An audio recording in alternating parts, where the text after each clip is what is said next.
get this thing going. And so this is the biology department's pre-PA webinar to help students who are thinking about careers as being physician assistants. And it's not just for biology, we're open to anybody. And so can we have the first slide, Brianna? Introductions. Here we go. Okie doke. So as I said, I'm Laura Burris, I'm chair of biology, and I'm gonna turn it over to Brianna and tell us a little bit about yourself. Hi, everyone. My name is Brianna Franklin. I am the biology undergraduate specialist. So most of you here, I'm hoping you got an email from me, and that's why you're here today. So good to see everyone. And we'll pass it on to Elmer. What's up, guys? My name is Elmer. I graduated from SFSU in December 2019, and I applied to PA school in 2020 of this last cycle. And I just got into Dominican University in October. And I will be starting in August 2021. I just wanted to give you guys a quick timeline. A little bit about myself. I was a biophysiology major at SFSU, and I minored in chemistry, and that's what I graduated with. I'm originally from LA, and I've been living in San Francisco since. Fabulous. If you have any questions, let me know. We'll get to those. Fatima, how about you? Everyone, so my name is Fatima Yaifo. I originally come from Rancho Cucamonga in Southern California, went to school at SF State, got my degree in general biology. Then afterwards moved here to Atlanta and got into Morehouse School of Medicine, and that's where I am right now. A little bit about me. Previous to getting into school, I was like studying abroad and things like that. So I'm sorry, guys. I don't really know what else to say because Elmer had such a good introduction. Yeah. Where did you study abroad? Oh, so I went to school. I went to Norwich, England. I cannot remember the school right now, but definitely study abroad is something to look into with SF State and their exchange programs. Oh, it's University of East Anglia. That's what it was, UEA. Great way to actually kind of bypass some of your undergrad requirements for biochemistry because they don't really look into that. So just a heads up if you want some tips. There you go. Thank you, Fatima. And I see we also have James Brown. James, will you introduce yourself quickly? Welcome. Hey everyone, sorry I was late. Yeah, I'm James Brown. I'm a PA student at Morehouse School of Medicine from Rome, Georgia. Went to the University of North Georgia, majored in biology and minored in real estate. That's pretty much it. I know. All right. Well, thank you so much for joining us. I appreciate having the Morehouse contingent here today. So with that, I'm going to turn it over to Brianna, who's going to give you a little bit of background and stuff, and then we'll go into a Q&A for the panelists. So if you get questions as Brianna is going through her materials, feel free to type them into the Q&A, and then we'll make sure they get answered at the end. Thank you, Laura. So the first thing I want to do really quick is a quick poll. We just want to see when you guys are thinking of entering PA school. So not when you're thinking of applying, but when you're thinking of when you want to start. So I'm going to launch that really quick.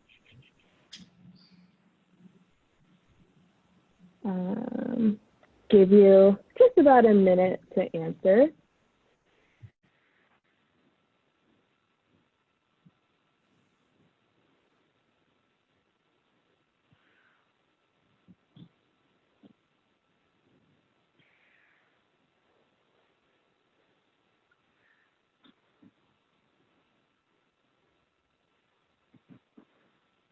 Okay, that's mostly everybody. You guys didn't even need a minute. So I'll share your results here. So it looks like most of you, the majority of you, are thinking of going in 2022 to 2023 academic year. So keep that in mind when we go through. I do have a timeline slide, so just keep, when you're thinking of going in mind is think about when you need to start applying.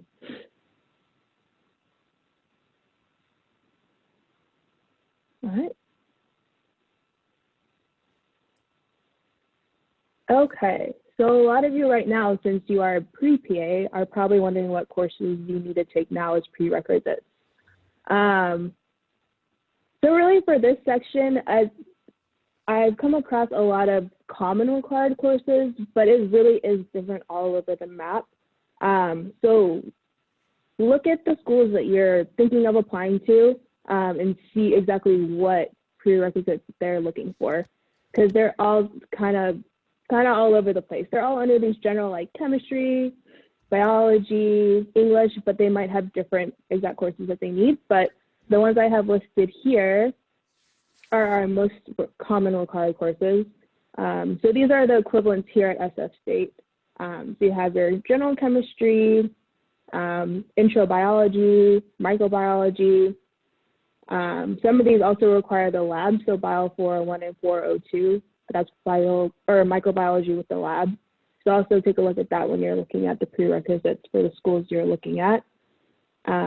Physiology, general psychology, English composition. That looks like one that you'll probably have done pretty easily. You just have to satisfy the written English composition requirement.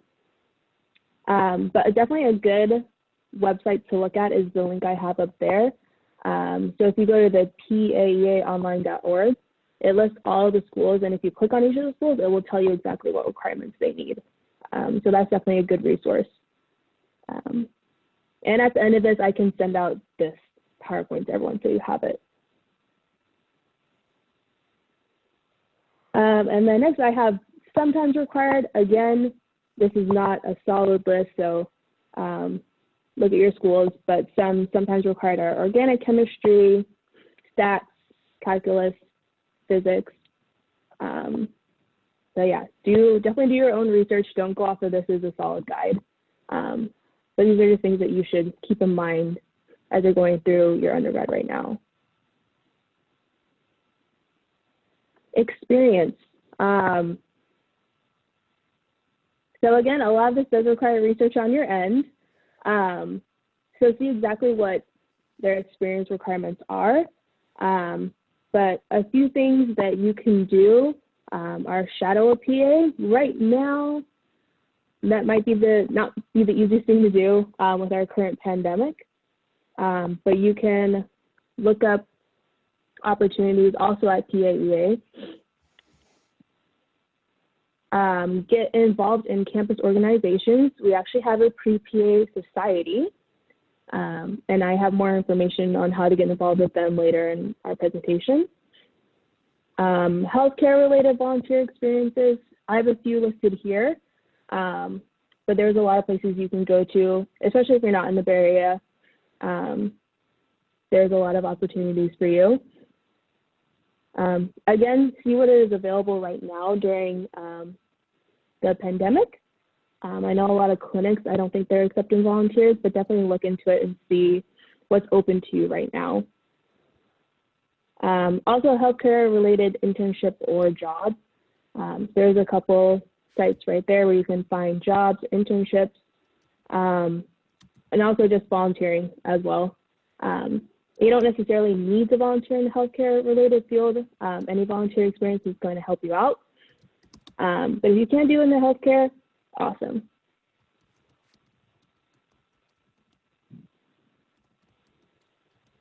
Another requirement that some schools have, not all schools, so definitely, again, do your research.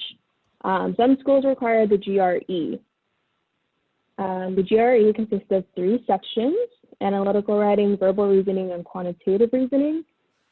There is test preparation available on the official GRE website. Some is free, some you can purchase. The GRE right now costs $205. You definitely want to take the GRE before you start applying to schools. So that will show up. I have a timeline, I think in the next couple of slides, to show you when you should actually start taking your GRE. And if you need to, you can take the GRE once every 21 days, up to 5 times. within a 1-year period. So that's also why you might want to take it a little bit earlier, just in case you don't do as well as you want to, that you have time to retake it. But again, do your research. A lot of schools do not require this, but some do.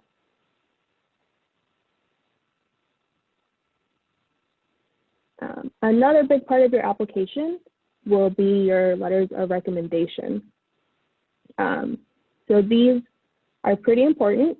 So it's best to start cultivating relationships with your letter writers now.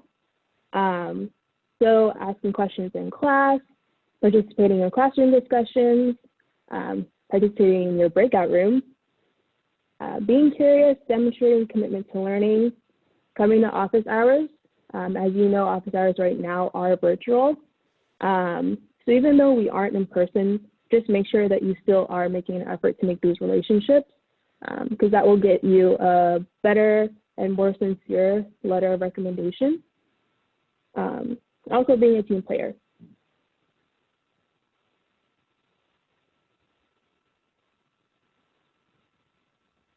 Okay, so here is a little timeline. I'm going to go into a little bit more detail. So again, I have the same link here for specific application deadline dates.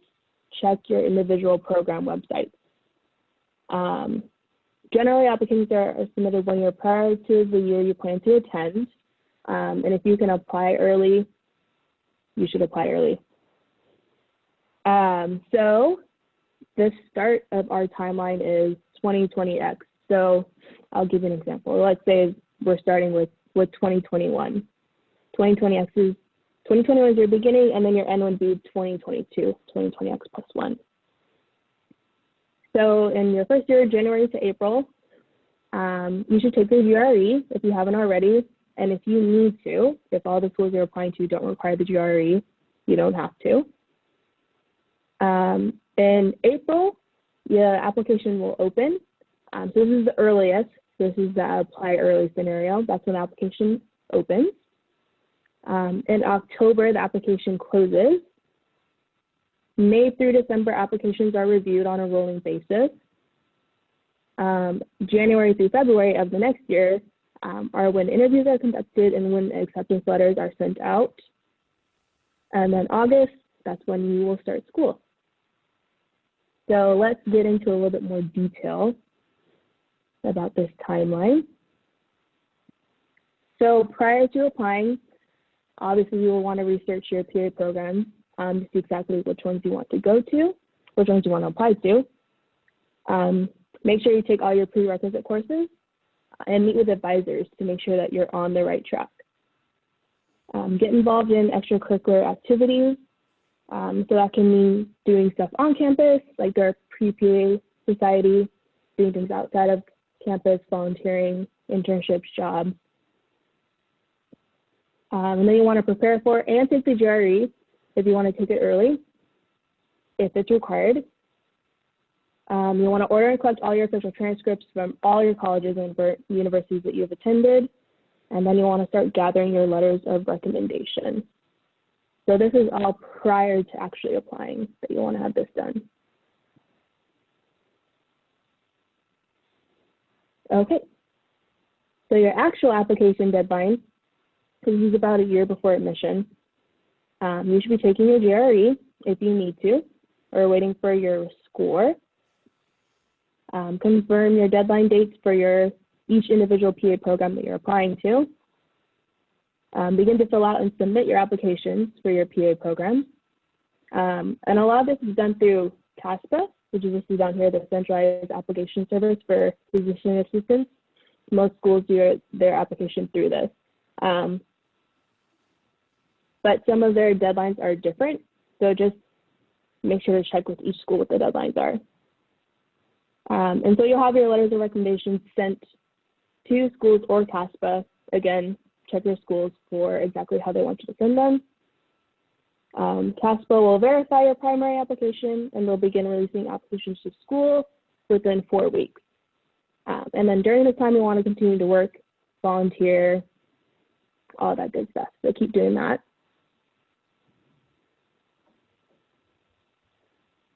And then the last stages of the application cycle. So this is your year of admission. You might be interviewed. Several peer programs like to interview their candidates. Right now, obviously, it will be virtual. But hopefully, a couple years down the line, they'll be able to do in-person interviews. And then when interviews are completed, your school will inform you of the admission status. Again, timelines can vary between programs. So check in with your schools to see exactly what their timelines are. And then at the end of August, hopefully you'll be starting PA school.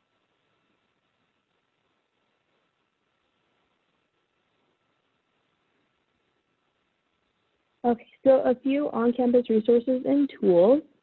We have a pre-health website that we're working on. So look out for that.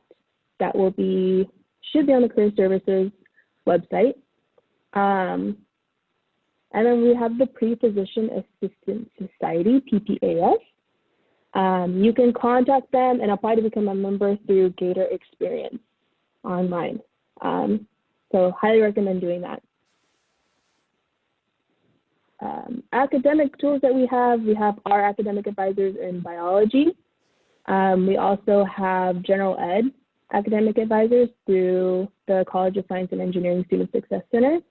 Not a lot, but a few of your prerequisites that some schools ask for are general ed. So some of our advisors might not know exactly what you need. So definitely reach out to CSSC and they can help you out as well.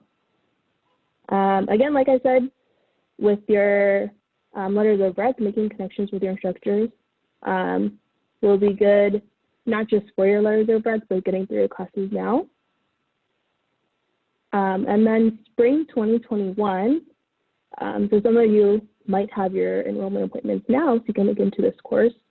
We'll be offering Psi 239, which is a pre-health professions course. So we'll go into a little bit more detail about different pre-health professions, not just PA, but a lot of other things. And then we also have SF Build, which is building infrastructure leading to diversity. They share a lot of internships and different kinds of opportunities and a lot of information. So definitely look into them as well. They have a lot of great resources.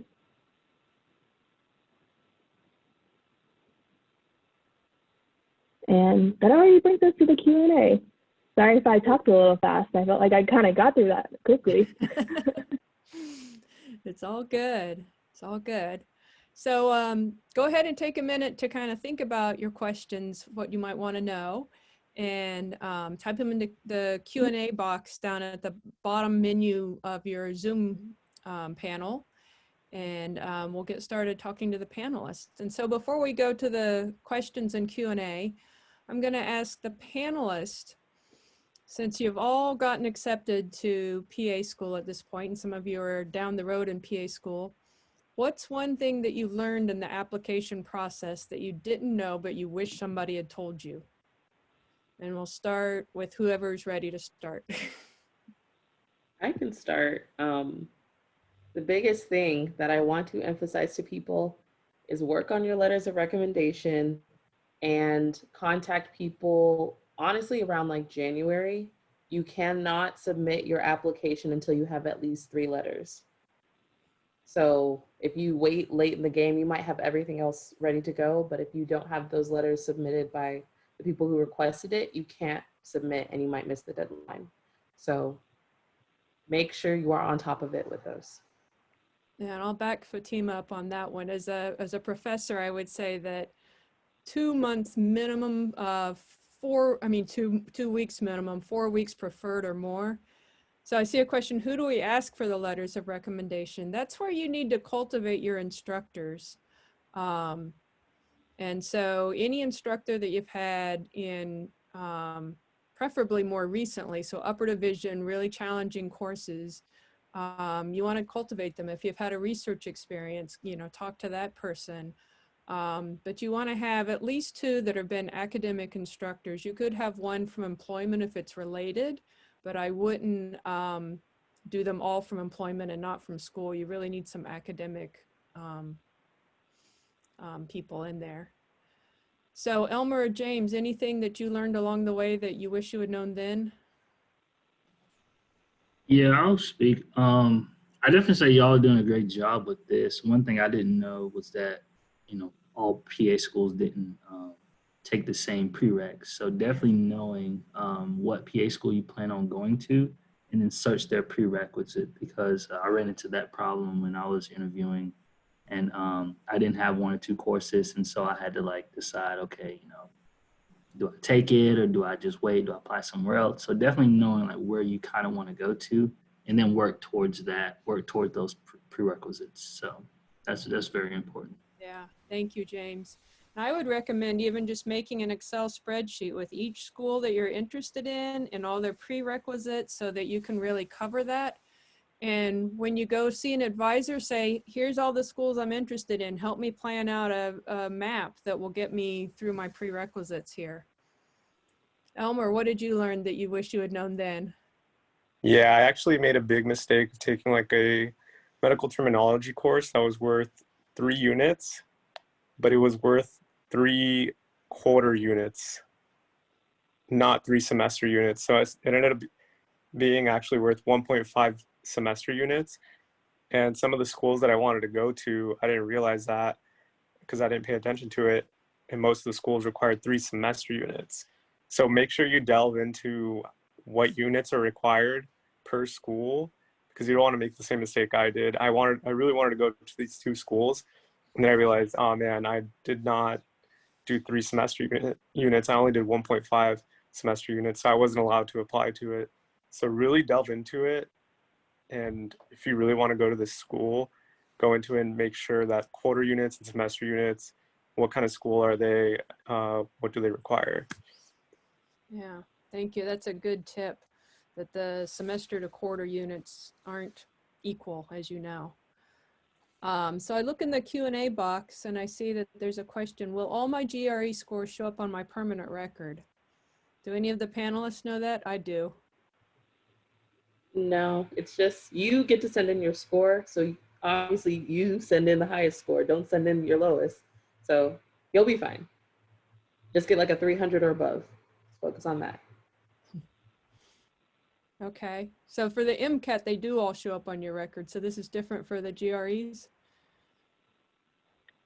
Okay. I would still recommend being ready. Don't just take it for a trial. Be ready to take it because, it costs money. You want to be ready. You want to be prepared. Next question. Do you feel that the schools or interviewers were particularly impressed with any certain extracurricular activities you did? And I'm going to add, and if so, what were they? I would say having unique background is a big game changer. I personally started 2 organizations at SFSU. So I was the founder of Delta Epsilon Mu, which is a pre-health professional fraternity that we founded at SFSU. And then I also helped I did find the pre-pharmacy organization. So I think showing a sense of leadership in different areas will really help you stand out. And it just shows how much you really want to get into healthcare and a different aspect of healthcare and teamwork, etc. Fatima or James? Yeah, I'll add to that. Just kind of backing what he said. Definitely get out there and do some other things. It doesn't have to be, the medical field. I did real estate.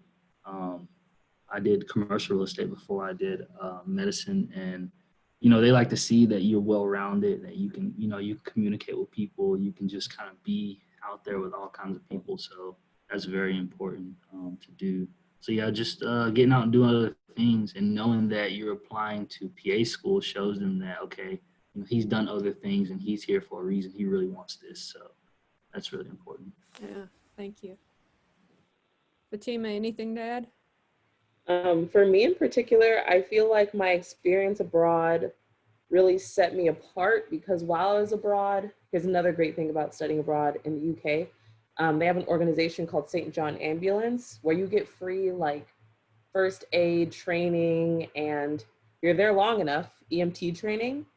So I got to work as a first aider. dealing with people my age in various clinical scenarios, actually, with like psych or with people who, you know, are under the influence of various substances. And I think that gave me a really well-rounded experience, and other medical volunteering that I did abroad also helped. Yeah. And so I want to back up the panelists and just say, do what you're passionate about. You know, almost anything or everything has some influence on public health.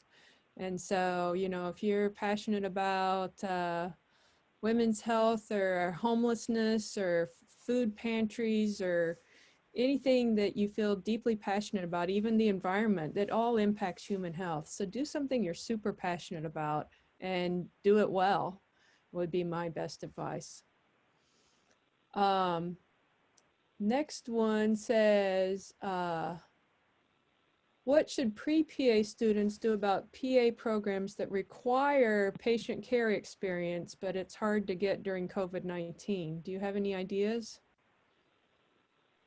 If you really want it, you'll get out there and you'll get a job for it. EMT jobs are hiring. Like there's still jobs out there that are hiring. You just got to find what you need to do. Personally, when I was in school, still at SFSU as an undergrad, I took on EMT course during the weekends. So I had 18 units that I was taking in my undergrad during the weekdays, and then I had work on Fridays, and then I still had that EMT course on the weekends because I really wanted to get those patient contact hours out of the way. So right now, if like you're looking to get those hours and you can't find it, take a course, get some kind of certification, because for most of those certifications, like EMTs, they're still needed. You need EMTs right now. You need CNAs right now. You just need to go out there and get a certification and you'll find a job. Yeah, absolutely. I saw James nodding his head. Fatima, anything else? Either one of you? And I would say there's volunteer opportunities out there. So, you know, I've hooked up some pre-meds with the Rotary Club, and they're doing translating for patients and a variety of things. And so there's opportunities out there. Yeah, also, if you want to do volunteering in San Francisco, I mentioned this to my friend, 826. 826 volunteering is where you teach kids how to read and stuff, and they're doing it over Zoom, and they need volunteers. So you can go ahead and do that if you want to. Terrific. Let's see, is there anything you wish you could have done sooner before applying and getting accepted into your PA program? I assume it's could have done in preparation for being a PA, but it might be in life. As I travel more. No, seriously. Fatima got that one. Yeah, right. It's you know, it's very time consuming. It's very stressful. So definitely, I know you're preparing, but definitely enjoy yourself. You know, make the most out of, you know, college, while still getting good grades. Yeah, just make sure you're living your life, because once PA school happens, it's gonna be like full speed. So. Right on. Sorry, is that question like what something freeing that I could have done before getting accepted? I'm or not sure if it's getting prepared for PA school or if it's just how to live your life before PA school. Take it as you want. All right, give me a second.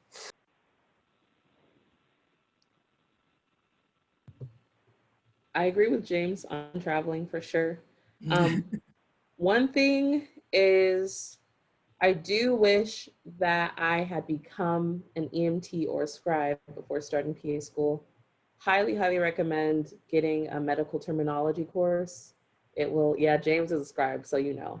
Sometimes I gotta ask him questions, but yeah, like, I mean, my experience helped me in some regards. It's probably gonna help me more when we get to like mental health, but you know, the terms, it gets frustrating when you don't know exactly what they're saying to you and you have to Google it. You'll pick up on it, but medical terminology is a really big one.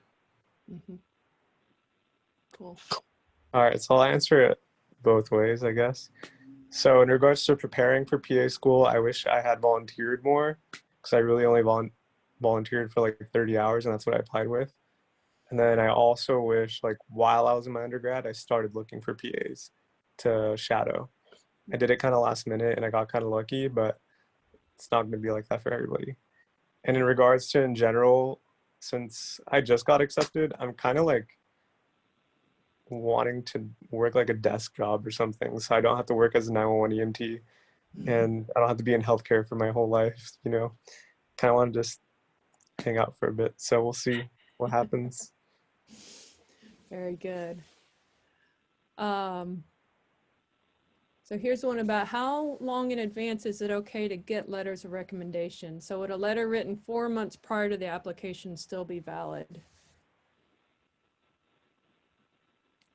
And maybe I'll just chew on that one. I think that 4 months is probably fine. I'd say within 6 months is fine. And if it's probably beyond 6 months, just contact that person and have them slap a new date on it. So it's not hard for an instructor to update a letter. It's much harder to write it the first time, and that's where they need a lot of time, but to update it's not a big deal. Oh, and here's one I'll too. And so, do you have to be a bio major in order to get into PA school? Absolutely not. That's true for PA, that's true for med school. The head of the National Institutes of Health was an English major. You don't have to be a bio major. You just have to pay attention to the prerequisites. You can major in whatever your heart's desire. Okay. Let's see, we got another one about letters of rec. If we're applying in 2 years, should we ask for the letters like at the end of spring semester when you graduate? Kind of depends on when you're graduating, or right before we apply for PA school.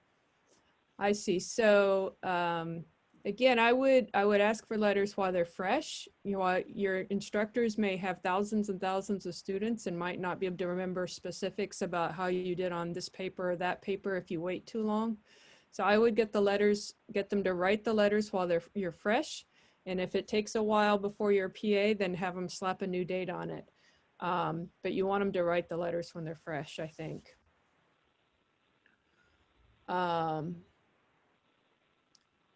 Does SFSU offer a medical terminology class? Fatima or Elmer, do you know? I'm not entirely sure. Okay, I don't think so, but I don't know. I'm not sure either what I did because I didn't realize I needed it until after I graduated. I took a UC San Diego medical terminology course. It was through UC San Diego Extended. So if you want to do it through them, but it's only 1.5 semester units. Right, unfortunately. Who should we refer to for PA planning? I'm going to let Brianna take that one on. So it depends on exactly what you're trying to figure out. But all of our biology advisors have some pre-med advising experience, some training. So you can definitely start with our biology advisors. If you're asking maybe for like prereq courses that aren't in, let's say, like biology or chemistry, I would definitely reach out to one of your general education advisors. So if you're in the College of Science and Engineering, that would be through the Student Success Center. So it depends on exactly what you're asking for, but a good place to start is with one of our biology advisors. And I'll say that Brianna said they all have some knowledge about pre-med. They have some knowledge about pre-health, so it would include pre-PA and pre-vet. Right, pre-health. Thing. Yeah, I would also add to that what I did personally is I went onto like those pre-PA Facebook pages, and a lot of them are super helpful. There's a lot of PA students in there. There's a lot of actual PAs in there who will help you. And so if one of the advisors don't know the answer to a question, you can go onto one of those Facebook pages and get your help there. Nice. That's great. Another one, do you recommend taking the GRE? Absolutely. Absolutely. I would recommend studying right now. really last year. I started studying for the GRE, I think, my sophomore year in college, and I didn't take it to my senior year. I just did a little bit every summer, but I would definitely recommend taking the GRE just to have like a wide range, because that'll limit the amount of schools that you can apply to. And knowing PA school is hard to get in, so you want to maximize how many schools, you want to cast that wide net and Yeah. try to get a bite. So. Mhm. Sounds good. And in addition to that, I know someone previously mentioned the PA CAT. So either this year or next year, they're starting to implement basically the PA version of the MCAT, and that's going to be a requirement. I know James and I took the tester version before we started. Do not wait to study. It is not fun. But don't let it discourage you, but definitely take your GRE, definitely pay attention in your science courses. You will need it. Personally, I did not take the GRE, but I thought I qualified for like most of the schools in California, because California actually has a lot of schools that don't require the GRE. I applied to about 12 schools in California that didn't require the GRE. But it's dependent on you. If you think you don't qualify and you think the GRE would boost your application, that you have a better chance to get into the schools that require the GRE, then my advice is to take it. But I don't have any GRE background. Okay, so you see there's a spread of answers here. There's no one right answer. Next question is, how many hours of volunteering, shadowing, work, etc. should a pre-PA student be getting?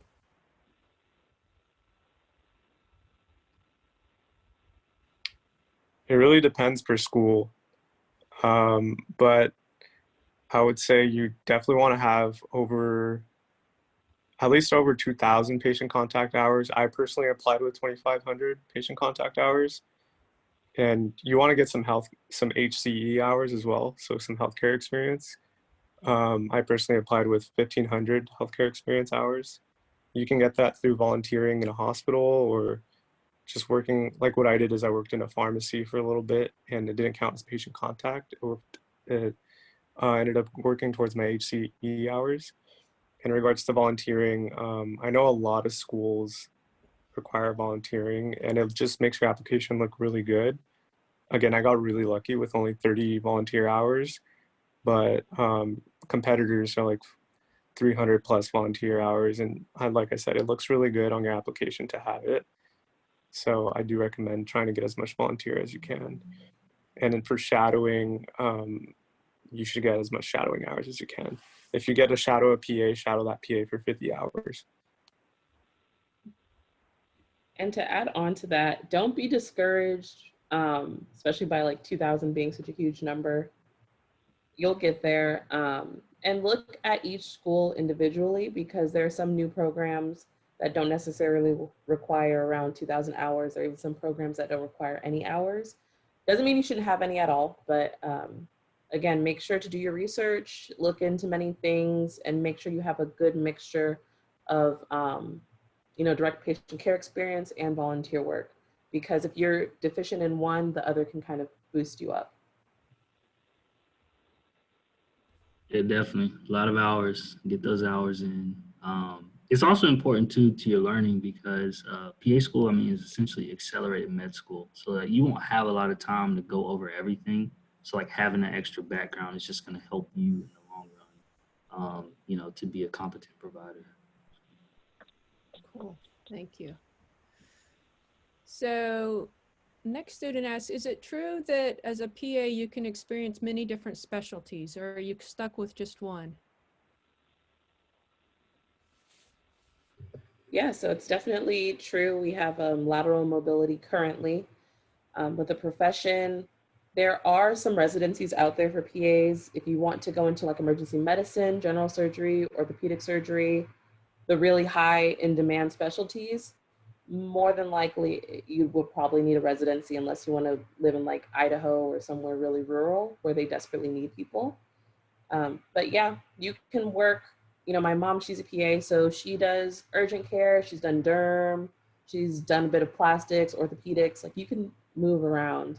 But once you work, it would be best to stick to at least one specialty for a good 2 years. So you don't, if you become like the jack of all trades, you'll basically kind of lose out on the sharpness that you need to be a competent provider, if that makes sense. Mhm. Yeah. Yeah. Okay. Any tips on where to find internships and what resources to look for? And yeah, how did you find your internships?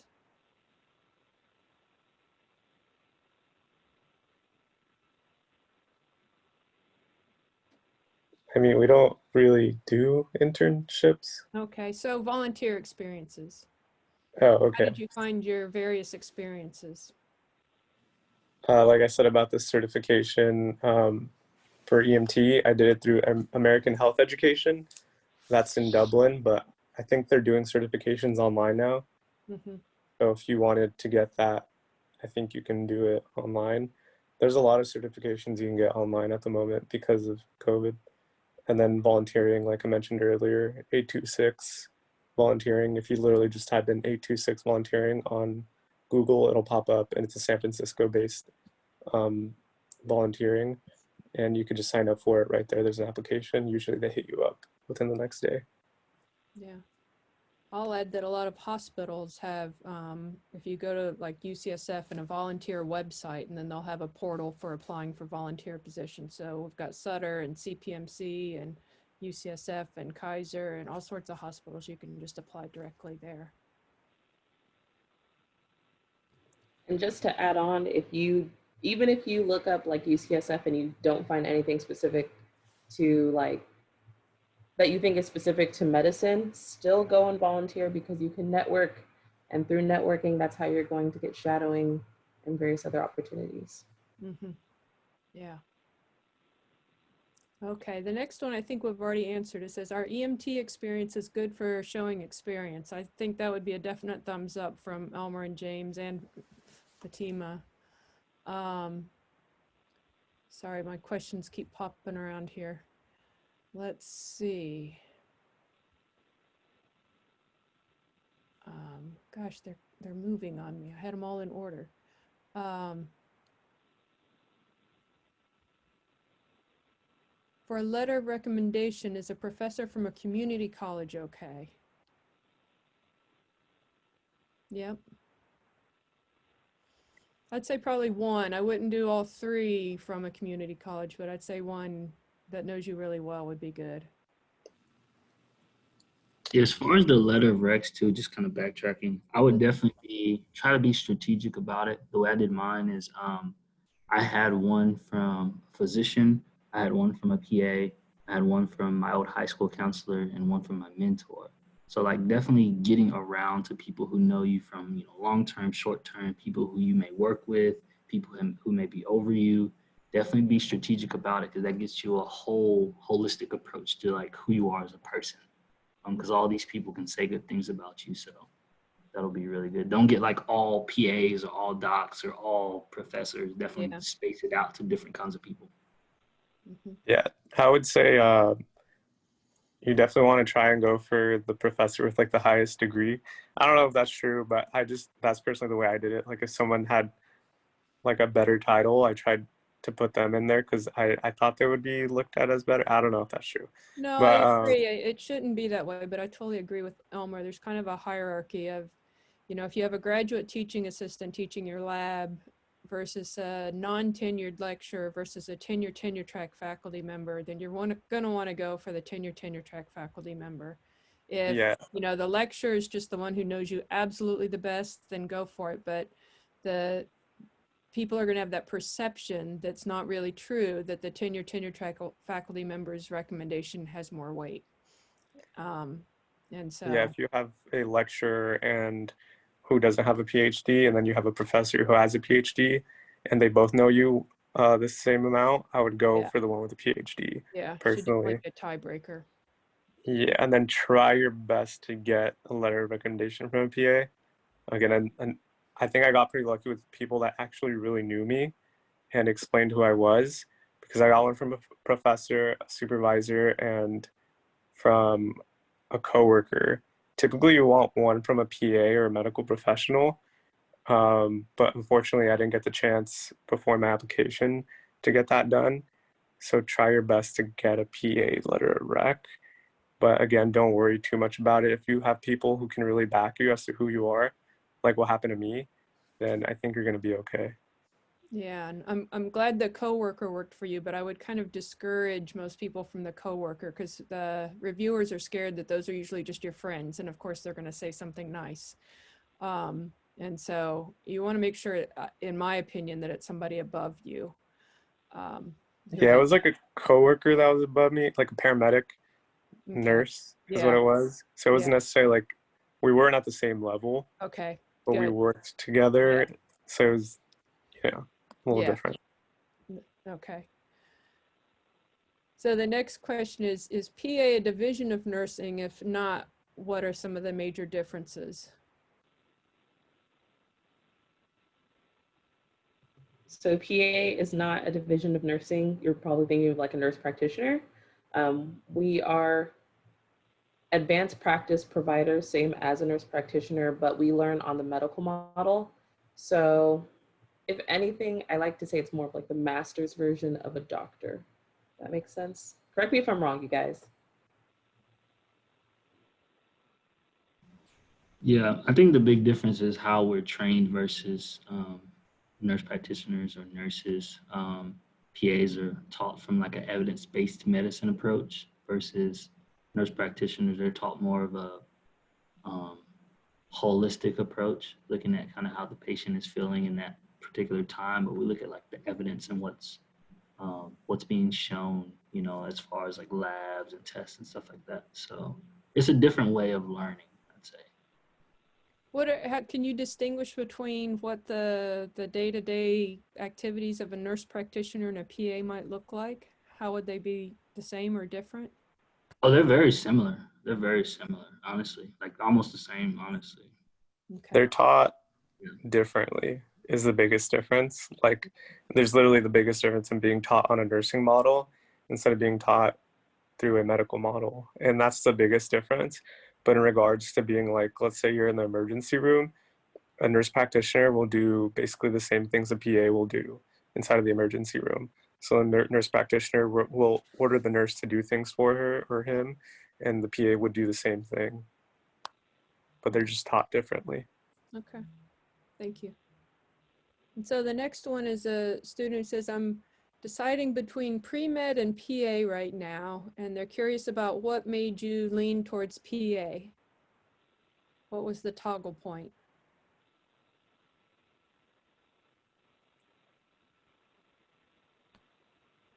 What I said in my interview is that, like, right now we're in an economic crisis, and there's people who need help out there with their health. And me coming from a Hispanic background, I wanted to help those people right now in underprivileged communities or underserved communities, sorry.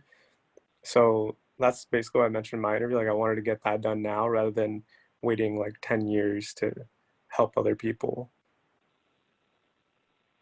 So it's a lot quicker. The path to a PA is a lot quicker than the path to being a MD. Yes, by a long run. Return on investment. That is a term you will hear a lot. Return on investment. As a PA, you'll start making money in 2 years, 2.5 years. MD, you don't really see money for 4 years, and you'll probably have double the amount of debt. And then also with a MD, you'll have to be specialized. So you have to go to residency for cardiology or ortho or emergency medicine. For PA, you can kind of move around as you please. So, I mean, it was just kind of a no-brainer. I can move around as I want. I can start making money quicker. I can pay these loans off quicker. It was just like, yeah, of course. Yeah, I was pre-med for a second, and then I was like, I actually even took an MCAT prep course to get ready to take the exam. And I think after that summer, somebody told me about PA, and I was like, what is that? They explained it to me, and I did my own research. And after I shadowed a PA, I was like, wow, why wouldn't I do this? They do a lot of the same things that a doctor does. Mm-hmm. So I would be able to do basically the same things and I would have to go to school for a less amount of time. Like, why wouldn't I do that? But if you want to be, if you have the mindset to do 10 years to become a doctor, then do it. I personally did not, and that's why I chose PA. Thank you. Yeah, I feel like the biggest difference, or I guess like discrepancy between the two is like, do you want to have final say? So like the MD, even though we're PAs and we can like treat patients and prescribe medication, we do have an MD who, depending on what state, maybe like signs off on a chart or two, but gives you pretty much not full autonomy, but some freedom. If you want to be called doctor, if you're bugged by someone calling you a doctor and you have to correct them and say, I'm a PA, then just go MD. But if you don't care about titles and you want a lot more flexibility in specialty, especially, definitely go PA. And work-life balance, well, my mom's a PA and seeing work-life balance is probably the same as an MD. I'm going to be completely honest. But yeah. Okay. Is there an interview process for getting into a PA program? And if so, what does it look like? So at Morehouse, when we applied, aside from like CASPA, we had the MMI format. So there's multiple mini interviews where basically you have different rooms and you're timed, and there's different formats such as like healthcare scenarios that are like ethical, or like, random stuff asking about your life, or maybe assembling some Legos with another person to see how you communicate. The biggest tip that I would give people, there are some YouTubers and YouTube channels and resources online that explain MMIs. Definitely prepare for them. Don't go in blind. It'll help you a lot.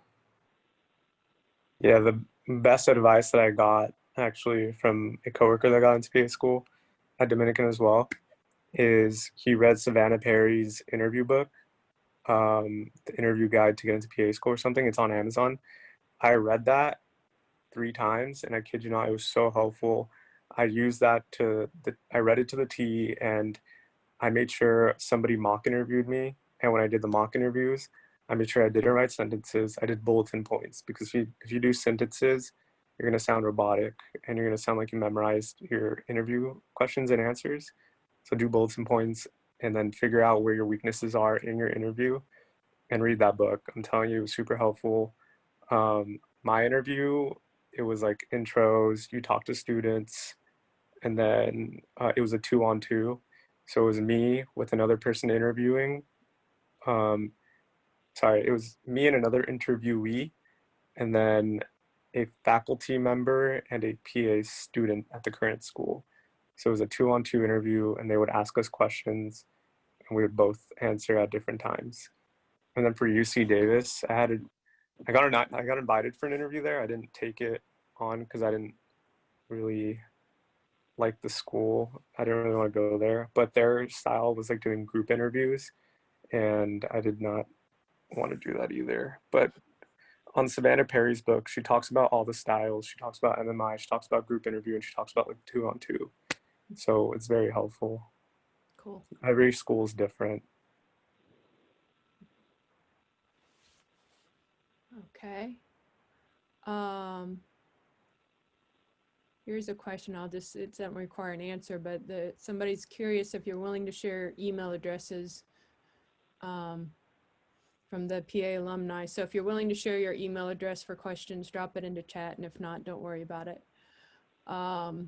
Let's see. Is it possible to do a PA then a PhD? Been considering both, but I'm unsure which route to take. Yeah, it's completely possible. I know there are dual master's programs, so you can do PA and then a master's in public health at the same time. And I think there are a couple PA to MD bridge programs, but if you don't want to be an MD, you just want to be a PA, there definitely you can do a doctorate. Cool. And oh, thanks guys for your emails.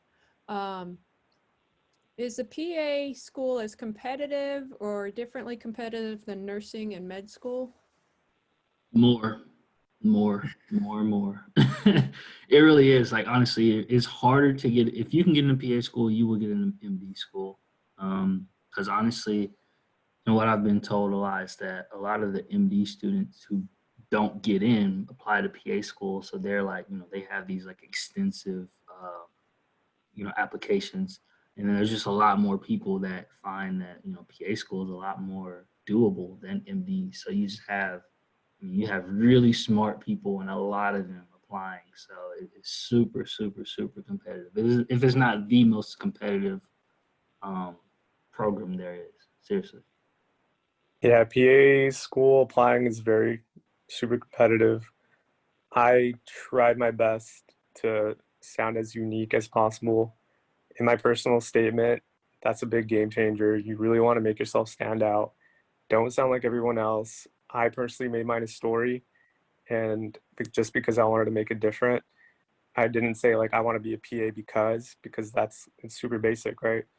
I told them how I wanted to become a PA through a story. So I mentioned like um, something that happened, and I went down the list as to like what within that story actually made me want to become a PA. I just never specifically said why, but really try to make your application unique as much as possible because that's what they want, and show who you are, and just try to sound different, and that'll get you in. Really, it's very competitive though.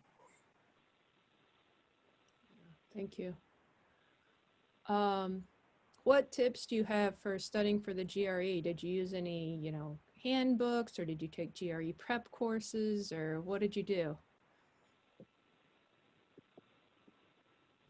So for me personally, I literally went on Google and looked up free GRE prep workbook, and there was one from like 2 years before my exam that's still up there online. So I read through that about 2.5, 3 months in advance before I took the exam.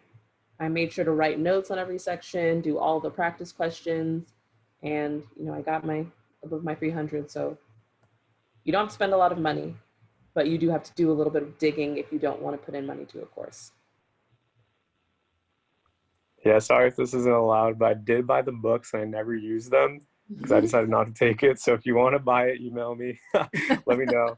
It'll be at a cheap price because I never used it, and I guess they're quote unquote used, but yeah. I used ETS, the official guide to GRE. It's like it's got like a purple back. It's a really good book. Has some practice tests. I would definitely recommend that one. Yeah, I did really well on my GRE, so that was a great book. Thank you. So how far back can volunteer hours be counted? Like, can you count hours from more than a year ago? Is it cumulative, or does it have to be in the last year? If you did it in your life, put it on your application. Okay. Okay, there you go. Short and sweet.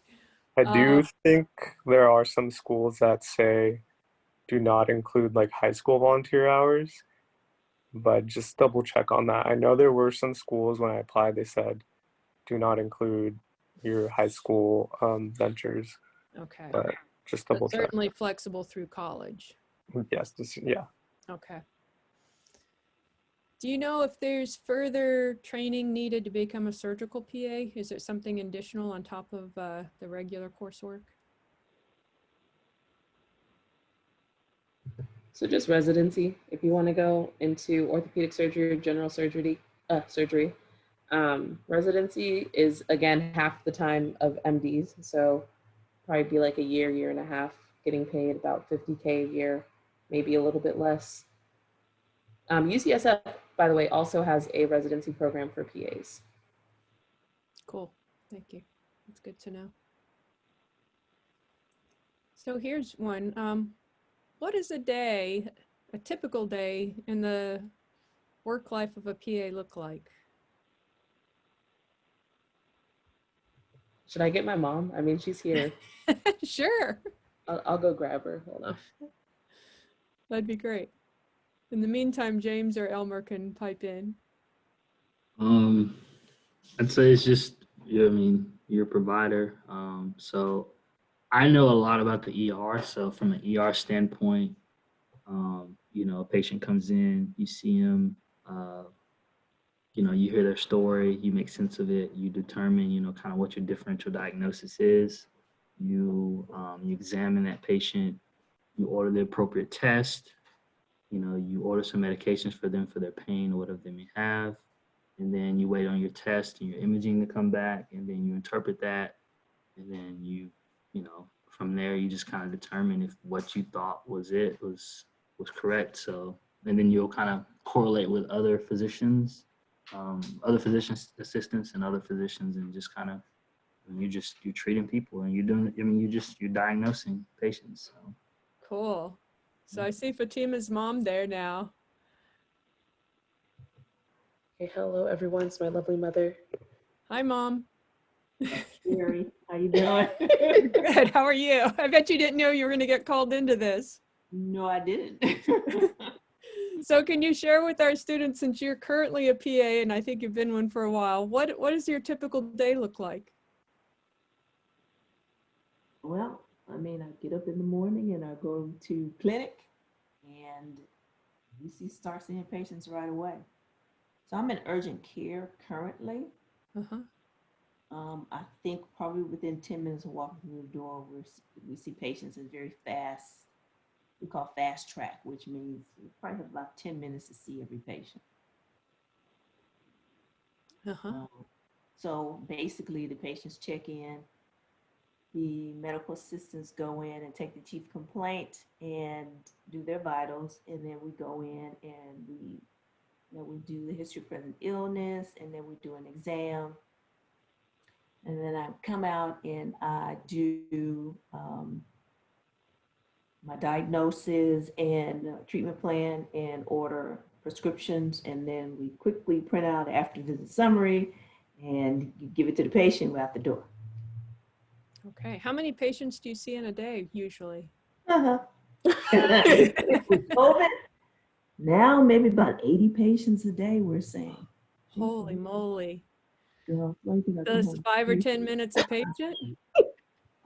Pretty much, yeah. We're doing a lot of COVID testing, but we're still seeing a lot of patients initially. So most people think that frontline workers are hospital workers, but we usually see most of the patients before the hospital does because we have to refer them. So most people don't want to go to the hospital, so they come to urgent care. And even before COVID was a big issue, we started seeing patients coming through the door with the symptoms. Yeah. Huh. Yeah, sending them to the hospital and things. So, yeah, Do you get a lunch break or are you just going straight through? we go straight through. Wow.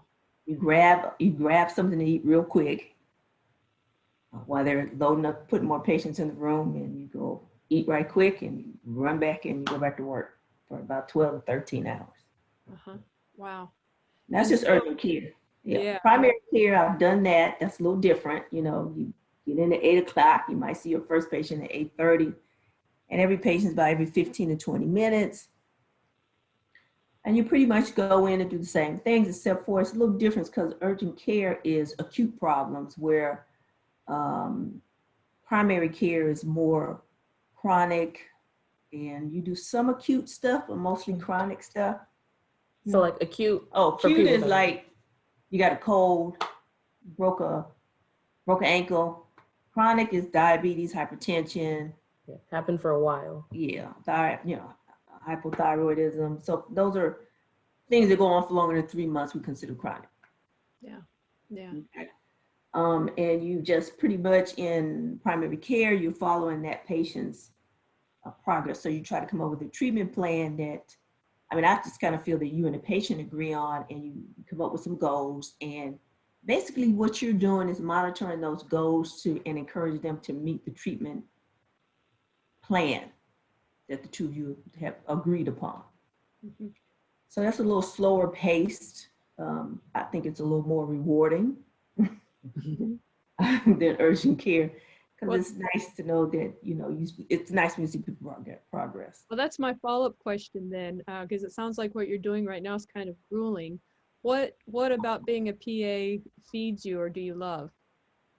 I love actually watching people make progress and change their lives. I mean, I've done some of everything, but that's what I love about the profession is being able to help someone change their lives or make improvements in their life. Very good. Thank you. Is there anything that you'd want to share with our students who are thinking about being PAs?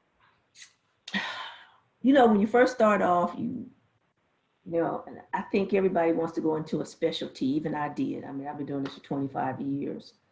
And I was supposed to go into a specialty, and that was general surgery. But it didn't work out because there was a recession that year and they cut the funding. And I ended up going into primary care. And that really worked out because when I went into primary care, that's kind of like the base for everything that you go into. So I would say to anybody who is a PA, even if you go into a specialty, try to do something part-time in primary care for a couple of years. Yeah. Because your knowledge base is just so much richer when you have a wider base than just your specialty. It doesn't pay as much, but if you can do it part-time, like on the weekends or something, to get that knowledge base. That's what I would recommend. Fantastic. Thank you so much for dropping in with no warning. A real sport. We appreciate it. That's fantastic. Our little cameo appearance here. So let's get back to our regular questions. So one is about how many hours did you shadow a PA?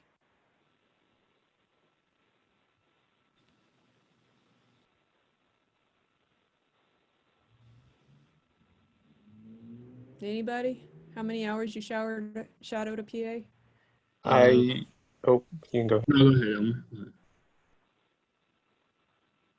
I virtually shadowed PAs since everything's on Zoom right now. Before my application, I virtually shadowed about 20 hours, and I put that on my application. But then after I applied, I ended up getting 50 hours of shadowing with a PA for orthopedic PA, and then I also ended up getting like 10 hours of ERPA shadowing experience. And so if that happens to you and you end up finding a PA after you apply, just use it towards your advantage during your application.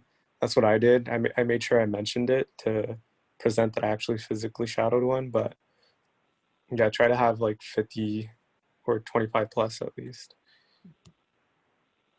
James? Yeah, I was gonna say, I guess around like five, I think it was like 500 to 700. I worked in ER, so when I wasn't working, I would go in and I would just shadow, the physician assistants in the ER. So it was kind of like working, but I would just go in and just do random stuff. So yeah. Cool. Next question, do letters of recommendation have to be from the biology department? I would say not. I would consider having one from a course that's a prerequisite for PA school, but I don't think your letters have to come from biology. Could be chemistry, physics, biology, math, but something that's a prerequisite. And then the others can come. These guys mentioned that they had, supervisors and people in different capacities. Here's one. If you go from PA to MD, would that take longer? I have my answer.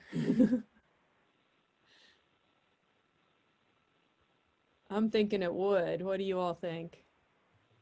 I mean, currently the AAPA, which is kind of like the national organization for PAs, have been trying to push for PA to MD bridge programs. I think there's maybe like one in trial. So you would just be making up the years for medical schools. I think maybe like 1 more year of didactic and like 2 more years clinical, 2 or 3 more years clinical. So 4 extra years overall. Okay. Yeah, there are PA to MD bridge programs out there, and when I looked into it, in the past. It was like 4 years, and it's like 4 years extra after you do your 2 years of PA, 2.5 years of PA school. So you're gonna put yourself in, it's gonna be more money and it's gonna be more time. So that's up to you. Yeah, I would recommend choosing. Yeah, and if you did plan on like going to MD, I would kind of keep it to yourself. Don't tell your PA program that. That's kind of a red flag, and they won't really like you. And it'll probably lessen your chances of getting in. Just kind of keep that little bit to yourself if you're gonna do that, because they kind of want people who understand what a PA does and what the profession is, what it works towards, and you know, they don't want someone who feels like they're just settling, you know. So Okay. And so another one, which I think I can bite off, is what is the pre-health professions class about? It's kind of an introduction to pre-health professions. It's going to be taught by Armand Kirkosian, who teaches our anatomy classes. He's an actively practicing podiatrist, and I think that he'll have a lot of information about, you know, how to apply, how to interview, what to expect in different types of professions. So I think it'll be super engaging.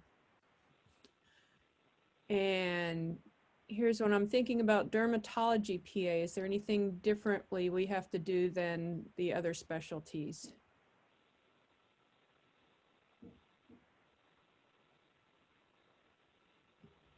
Anybody?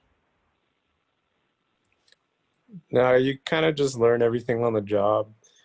There's going to be different training, of course, but that's going to be with every different specialty. It's just going to be different training. Okay. And here's one which I think all three of you will have something to say about. The cost of PA programs and applications is expensive. What advice will you give or suggestions do you have for paying tuition?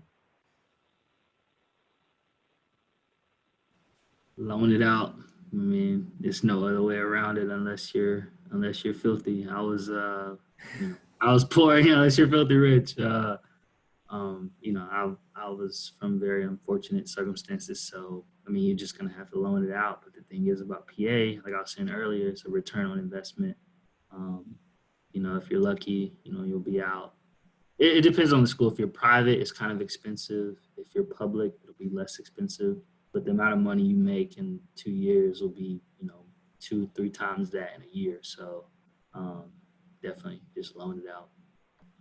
Yeah, this probably isn't your typical answer, but try to invest your money somewhere where you'll be able to, maybe after PA school, use it towards those loans. Like I'm personally investing in a home, so I can use that equity towards my loans. Like I said, that's not your typical answer. It's not the traditional way to do it, but if you know what you're doing and you have someone to help you out, I think it's a good idea because you can get a good amount of equity that can help you with the loans. But yeah, like you're gonna have to take loans. It's gonna be like 120K or so. Mm-hmm. Were there any waivers for application fees and that sort of thing? I applied for it, and even if I did get it, I didn't get it, but even if I did get it, it was only like what was it? No, actually, like $175 waiver out of like $2,000. So it's not as helpful as you think. If you're really concerned about finances, again, just plan ahead of time and be very strategic with where you apply. Only apply to places where you meet the requirements. And also look at the tuition costs for some schools. I know that one school in Texas, forgot the name of it, but their tuition is like $46,000 for the whole program. So just be mindful of those things. Yeah, I agree with that. I spent like 175 on a school, and they actually didn't get accreditation for this year. So do your research beforehand, because then you're just going to spend money like I did. Yeah, you definitely want to go to an accredited school. What is an EMT course? Somebody asked. There's been a lot of talk about it. The EMT course is about 3 months long. Depends if you take an accelerated. What's it stand for? Oh, what does it stand for? Yeah, let's start there. Oh, it's an emergency medical technician. Okay. So yeah, I personally went that route because I wanted to get 911 experience. Um, but yeah, the course, it's around 3 to 4 months long. It's not terrible. It's actually, I really enjoyed it. I learned a lot from it, and I think it was super helpful. And if you get an EMT job, try your best to get some 911 experience in because, for one, 911's pretty fun. For two, you learn a lot, especially from like paramedics, because the paramedics have a higher scope of practice and they will help you a lot, which will prepare you for PA school. Okay. And when you're trying to figure out how to, who to shadow with for your PA, how do you reach out to them to ask them if you can shadow them? How do you find them? How do you initiate that contact?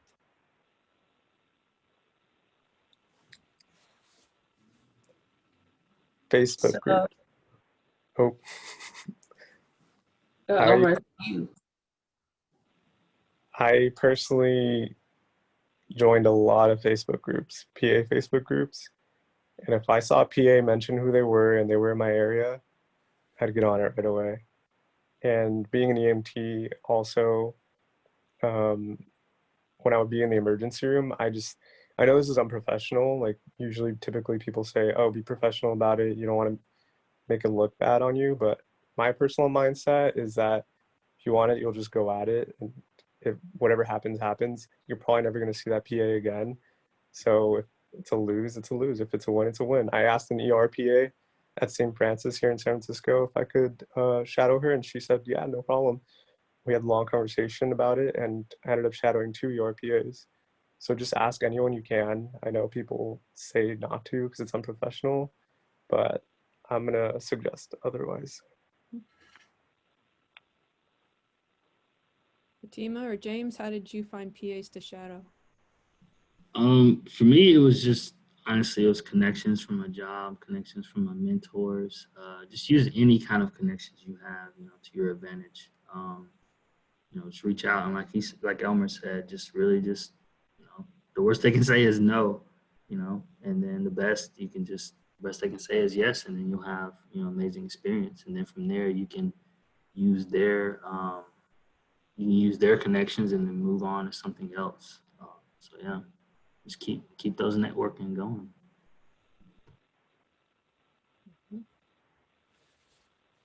Let's see, we're almost at the end of our time, so I want to make sure there's just a few questions left here.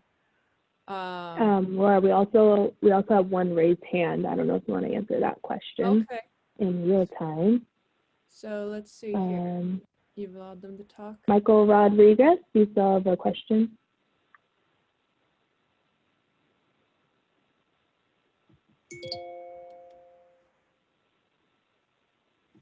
I don't know. Michael Rodriguez? Okay. So I'll go back to the Q&A then. How and where did you get your CPR and BLS certifications? So you can just go to the American Red Cross and do it either online or in person. It's super easy. You just look it up. It's maybe like $30, $40. Okay. Yeah, and if you wanted to get your BLS certification, like I mentioned before, American Health Education, and if you're trying to go for the EMT route, they actually want you to get American Health Association CPR accredited. For some reason, they don't want Red Cross, but yeah, it just depends if you want to become an EMT or not. Mm-hmm. Okay. If there's an option, do you think there's an advantage to living on campus? We don't really have that option. I'm not sure about other graduate programs. We don't really have that option. So, but I've never agreed with living on campus. I'm always like off-campus person. So. John? I'm not too sure if Dominican has it, but I personally wouldn't do it. because you want to get away. You need to de-stress somehow. You can't be in school 24/7. So that's just my opinion. Okay. Just choose the cheapest option because again, you are taking out loans no matter what. Yeah. Yeah. So then there's a comment saying, in reference to volunteering, I was an active volunteer for CPMC and have temporarily discontinued volunteering due to the pandemic. So thank you for letting us know about CPMC. And the last question, I'm not sure that I understand, so I'll need you to type something else in. It says, can we just go to any hospital or clinic and ask the front desk for it? But I'm not sure what it is. Can you type in the Q&A what that is, Allah? Or Allah? Shadowing. Okay. Can you go to the front desk at a hospital or clinic and ask about shadowing? You can always do that. You can just, I mean, why not? Like I said, the worst they can say is no. I just have a funny story how I started scribing. My mentor had, he had stabbed himself accidentally in the leg. He was cutting a pull. He wasn't cutting away, he was cutting to. And he cut himself and hit his femoral artery. Yeah, so I had to That's serious. I had to put a tourniquet on and everything until ambulance came. And we went to the ER. And then while we was in the ER, the vascular surgeon and his PA came down. And then I didn't know much about PAs. And I was just like, hey, what do you do? What do you do? And I was just talking to them about it. So I used the opportunity and I was just like, okay, you know, well, and then there was actually a scribe that came in. I was like, well, what do they do? Because they looked my age. And I was like, well, I can do what they do. And so I got some contact information from that. So just really utilizing every opportunity you can to your advantage. So All right. that's my story. Very good. So I just want to take a minute and thank our panelists and Brianna for putting together this amazing webinar. I think your insights have been hugely helpful. So I hope that the participants who are still left might give a shout out to the panelists or put something in chat, or I don't know if we can see you, so I can't see virtual clapping or anything, but much appreciated, because at least 2 of you are already in PA school and took valuable time out of studying and things like that to come help out today. So really great. And Elmer is going to be on his way soon, which is fantastic. So we will we'll post the link for this recording on the biology website, and Brianna is also going to send out the PowerPoint and a follow-up survey to folks about what you liked about the webinar and what we can do better next time. But we're going to try to keep providing information to people about all the different health careers. So, so yeah, that's what we got for now. Brianna, do you have anything to say in closing? Just thanks everyone for coming. Thank you to our panelists. I feel like this was a great Q&A. I think this is one of our best Q&As so far. So thank you so much. And thanks to Fatima's mom too. Yes. That was awesome. I'll let her know. Yes, thank you. Yeah, so all right, everybody, be safe. I know that regardless of where you are in the country, things are moving towards purple. And so be safe out there, wear your mask, wash your hands, do all that good stuff. And we'll see you around the corner. All right, bye-bye.